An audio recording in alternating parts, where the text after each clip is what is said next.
안녕하세요. 투자타원대입니다. 오늘은 그 사람을 어떻게 믿을 수 있을까라는 주제로 영상을 찍어보도록 하겠습니다.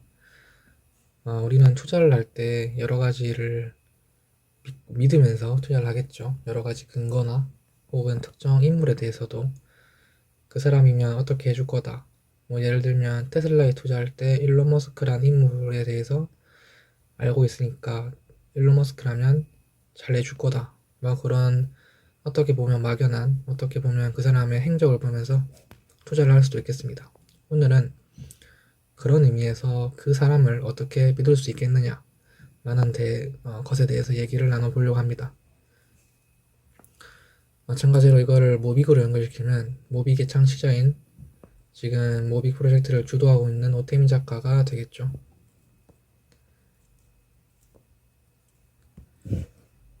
투자 같은 경우에는 본인의 돈이 들어가고 잃을 수도 있는, 본인의 돈을 다 잃을 수 있는, 혹은 다 잃어서 선물 같은 경우에는, 특정 상품 같은 경우에는 빚까지 생길 수도 있는 그런 위험한 활동이죠.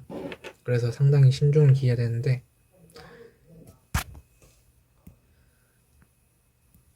자칫 잘못해서 유튜브나 뭐 그런 뭐 자칭 전문가라고 하는 그런 사람들을 따라서 투자를 하거나, 혹은 뭐 주식 단톡방 같은 데라고 하잖아요. 혹은 작전주 같은 거, 문자로 막 날라오는 거, 그런 걸 들어간다던가, 뭐 그렇게 해가지고 돈을 날리는 사람들도 되게 많을 겁니다. 그런데 기본적으로 그래서 그 사람을 믿을 수도 있고, 그 사람이 하는 말에 대해서, 말의 근거가 논리적이다. 그래서 그 사람의 말과, 그것은 다시 말해서 근거에 대해서 논리적으로 자신만의 그런 논리를 펼치면서 설득을 당해서 투자를 할 수 있겠죠. 근데 이런 거를 생각하지 않고 단지 그 사람을 믿고 투자를 한다 라고 했을 때는 투자 금액도 현저히 줄어야 되고, 딱히 좋은 투자라고 보긴 힘들 겁니다. 뭐네, 정말 친한 친구라던가 뭐 가족이라던가 뭘 좀 투자해달라, 본인이 뭘 하고 있는데 그럼 투자해줄 수 있죠. 다만 큰 금액이 아니고 정말 잃어도 괜찮은 돈이라고 하면은 액수가 애매하겠지만, 어쨌든 그만큼의 소액으로만 투자를 해줄 수가 있겠죠. 그래서 뭐 대표적인 인물 일론 머스크가 있을 것이고, 흔히 사기꾼 같은 사람들이 있겠죠. 두 명의 차이가 뭐라고 볼 수 있을까 생각을 해보면은, 일론 머스크는 일단 유명한 사람이죠. 되게 유명하고 그 덕분에 공신력이 있다고 생각을 할 수 있고, 그 사람이 어떠한 잘못을 저질렀을 때 좀 뭐랄까요, 신뢰가 깨지면서 그 사람이 가진 게 많기 때문에, 가진 게 많아서 잃게 되는 것도 많겠죠. 그래서 이런 부분에 대해서도 조금 신뢰를 해볼 수가 있겠죠. 사기꾼 같은 경우에는 일단은 물론 이런 돈 많은 사람들도 그런 걸 이용해가지고 사기를 치는 사람들도 있겠지만, 흔히 주변에 많이 깔려있는 사기꾼들을 보면은 뭐 유명하지 않고 뭐 가진 게 없고, 그런 막 잃으면 거짓말을 하거나 잃으면 정말 크게 잃는 그런 사람들이 아닌 사람들이 대부분이죠. 그런 사람들을 일단 경계를 해야겠죠. 그래서 그 사람이 뭐 거짓말했을 때 잃을 게 얼마나 될까? 이것도 어떻게 보면은 비용의 문제라고 볼 수 있겠죠. 그 사람이 잘못된 길을 갈 때 얻을 수 있는 비용이 얼마나 클까? 그거를 보면서 그 사람이 뭐 잘못된 길을 가도 그 사람이 입는 피해가 크지 않다면은 그 사람에게 더욱 더 도덕적 잣대를 높게 들이대야겠죠.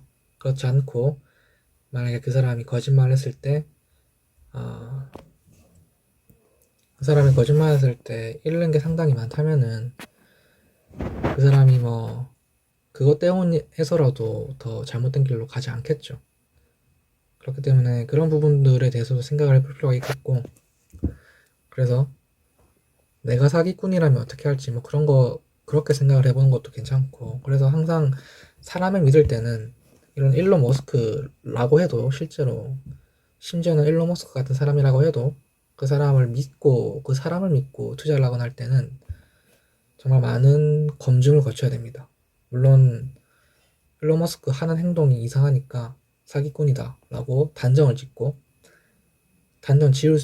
생각을 할 수 있죠. 생각을 할 수 있으나 그 사람이 계속 해온 과정들이 있잖아요.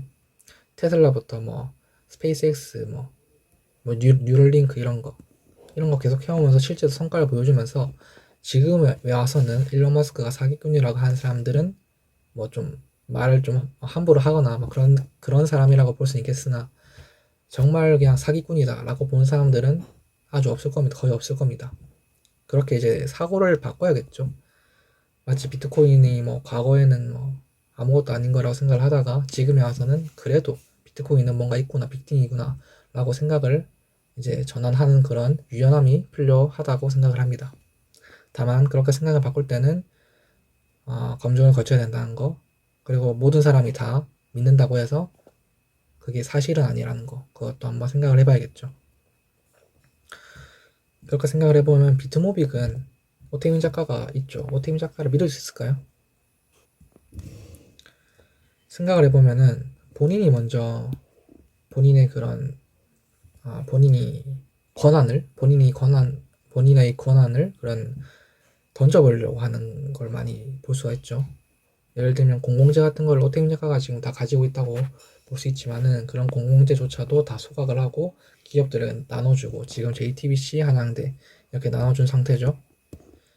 나눠주면서 본인의 권한을 자꾸 내려놓는 모습이 일방적인 사기꾼과는 거리가 상당히 멀다고 볼 수 있겠죠. 그리고 심지어는 이제 본인이 이 생태계에서 빠져도 이 생태계가 잘 돌아갈 수 있도록 회랑합파를 구성해가지고 본인과 비슷한 그런 영재들을 키우려고 노력을 하는 모습에서 사기라고 보기 힘들 수가 있겠죠. 그리고는 JTBC 계약으로 사실상 그런 일말의 가능성도 이제 희박해진 상황이고 JTBC 계약서를 보시면 이제 오태민 작가가 그런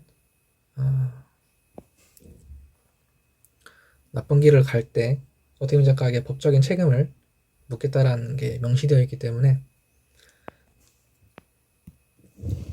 이런 걸 미루어 보았을 때도 오태민 작가가 사기를 칠 확률은 거의 제로에 가깝다라고 볼 수 있겠죠. 물론 그걸 배제하고 모빅코인이 잘 될 것 같다 안 될 것 같다는 둘째지만 먼저 이제 오태민 작가가 사기를 쳐가지고 모빅코인이 올라갈 것이다 라는 전제는 잘못된 것이라는 거죠.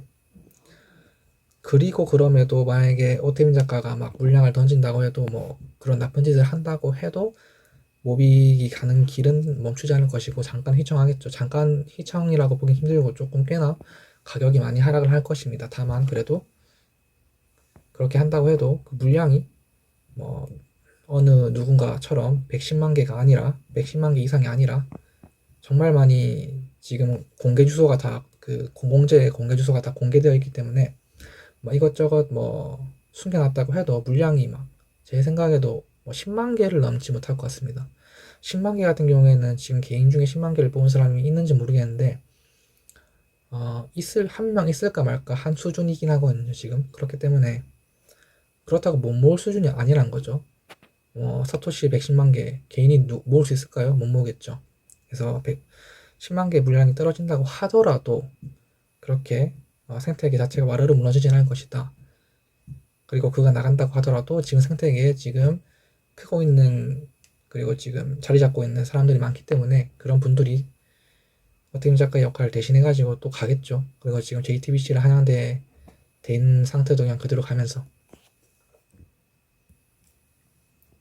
그렇기 때문에 지금은 이걸 걱정할 단계는 아니다. 차라리 이제 모빅이 빅테크 기업과 손잡을 수 있느냐 그걸 걱정하면 하더라도 그러면 이제 또 돌아와서 오늘의 이제 또 주요 주제인 투자 전문가들을 믿어도 되는가 혹은 그들에게 도움을 받아도 되는가 그들이 다 사기꾼인가 만약에 믿어도 된다면 뭘 보고 그 사람을 믿을 수 있을까에 대해서 생각을 해보면 먼저 처음으로 언제 이 사람들의 도움을 받아야 되는가 약간 본인의 목적이 분명할 때라고 생각을 하거든요. 본인이 목적이 분명한데 책이나 뭐 간단한 유튜브 같은 거 이런 거 여기서 투자 전문가라는 거는 다소 좀 뭐 유료 강의 같은 걸 말합니다. 유료같이 좀 돈을 내야 되고 뭐 그런 강의 같은 거 그런 걸 말하는데 기본적으로 뭐 내가 주식을 하고 싶다 주식을 해가지고 당연히 목적은 돈 벌고 싶다는 거겠죠. 그래서 책이나 유튜브 같은 거 이렇게 봐가지고 내가 뭐 얻을 수 있는 정보는 대부분은 다 얻을 수 있을 겁니다. 그럼에도 불구하고 조금 더 구체적으로 그리고 여기서 책에서 유튜브에서 얻지 못한 것들에 대해서 더 자세한 정보를 얻고 싶다. 예를 들어서 내가 뭐 배당주 투자를 하고 있는데 뭐가 있어요? 근데 요즘엔 진짜 거짓말이 아니라 책이랑 유튜브에 너무 잘 나와 있어요. 특히 유튜브에 정말 웬만한 정보가 다 나와 있기 때문에 약간 이런 게 있을 수 있겠죠. 그럼에도 불구하고 유튜브에서 어떤 사람이 유튜브에서 무료로 이제 영상을 올려서 업로드 해주는데 그 사람이 올린 영상들을 다 보고도 해소가 안 되고 그 사람들이 어떤 유료 강의 같은 걸 뭐 푼다, 책 같은 걸 판다 라고 했을 때 그럴 때 다른 곳에서는 찾을 수 없는 그런 뭔가 있을 때는 뭐 사서 보거나 도움을 받을 수 있겠죠. 이때는 목적이 있어야 된다. 단순하게 주식해서 돈 잘 벌고 싶다 뭐 그런 게 아니라 주식이라고 해도 종류가 되게 많거든요. 가치 투자부터 해서 단타, 기술적 분석, 뭐 스캘핑 이렇게 많잖아요. 본인이 어떤 그런 구체적이면 구체적이었으면 좋은 것 같아요. 그런 구체적인 거에 대해서 투자 전문가에게 도움을 받아야지. 기본적인 그런 걸 결정할 때는 내 스스로 정해야 되는 게 되게 많거든요. 그런 거를 정할 때 필요한 정보는 대부분 책이나 유튜브에서 얻을 수 있고 그렇기 때문에 최대한 구체적인 목적이 있고 거기에 대한 도움을 받을 때 투자 전문가라고 하는 그런 뭐 투자 전문가뿐만 아니라 뭐 그런 사람들에게 자신의 돈을 지불하고 도움을 요청할 그런 때이지 않나라는 생각이 듭니다. 그래서 이럴 때는 그들의 도움을 받아도 일단 그들을 믿고 무조건적으로 그런 사람들을 믿는 것은 좋지 않겠죠. 그래서 뭐 그 사람들이 뭐 강의하는 커리큘럼 같은 것도 다 보고 해가지고 결정을 하면 좋겠죠. 그리고 커뮤니티 같은 거 보면은 그런 강의 홈페이지 밑에 있는 후기나 리뷰 같은 거는 리뷰 조작 같은 게 너무 만연하기 때문에 구글링 같은 거 해가지고 커뮤니티 같은 거 많잖아요. 그런 커뮤니티 같은 거에 반응을 살펴보는 게 괜찮다고 생각을 합니다. 근데 그렇게 유명하지 않는 강의나 책 같은 경우에는 그런 게 별로 없을 수가 있기 때문에 그럴 경우에는 본인이 먼저 좀 공부를 하거나 그러면 공부를 하면 할수록 그 강의, 책, 그 사람이 하는 말이 진짜인지 영양가가 있는지 없는지를 판단하는데 도움이 많이 되기 때문에 그건 본인이 시간을 좀 투자를 해야겠죠. 이건 뭐 본인의 그런 판단이긴 합니다. 나는 시간도 없고 뭐 이렇게 잘못 이게 설령 이게 좀 사기 같은 그런 강의나 책이라고 해도 그냥 나는 지금 돈을 주고서라도 이걸 한번 읽어보고 싶다. 강의를 보고 싶다라고 하면은 본인이 뭐 볼 수 있는 거죠. 그렇지만 웬만하면은 이런 과정을 좀 거치면서 검토를 하고 검증을 해야 생돈을 날리지 않는 확률이 상당히 크다는 거죠. 그래서 이런 것들을 뭘 보고 선택해야 될까라는 생각이 드실 때는 제가 아까 말씀드렸던 그런 것들을 고루고루 이제 검토하면서 이런 돈이란 게 우리가 모두 힘들게 번 돈이니까 잘 생각을 해가지고 결제를 해야겠죠. 그래서 모든 실패가 성공한 어머니는 아닌 거니까 본인이 실패를 하더라도 고쳐지지 않고 노력하지 않으면 답이 없습니다. 하나의 실패를 하더라도 본인에게 영양분이 되고 도움이 될 그런 좋은 실패를 하는 게 중요하다고 생각합니다. 그러기 위해선 자기 객관화가 필수적으로 필요합니다. 오늘 영상은 여기까지 하도록 하겠습니다. 감사합니다.